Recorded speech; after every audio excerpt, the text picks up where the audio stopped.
Dayton, Ohio. Pipe laying contractor license bond. What is the Dayton, Ohio pipe laying contractor license bond? The Dayton, Ohio pipe laying contractor license bond is a type of surety bond required for contractors who install or repair underground piping systems in Dayton, Ohio.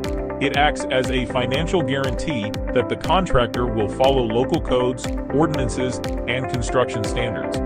If the contractor fails to meet these obligations, the bond provides protection to the city or harmed parties. Why is Dayton, Ohio pipe laying contractor license bond required? The bond is required to ensure that pipe laying contractors operate responsibly and comply with municipal regulations. It protects the public and the city from financial loss caused by poor workmanship, code violations, or incomplete projects. By requiring this bond, Dayton maintains safety, accountability, and quality in its infrastructure projects. How does Dayton, Ohio pipe laying contractor license bond work? The contractor purchases the bond from a surety company before receiving or renewing their license. If the contractor violates regulations or causes damages, a claim can be filed against the bond for compensation.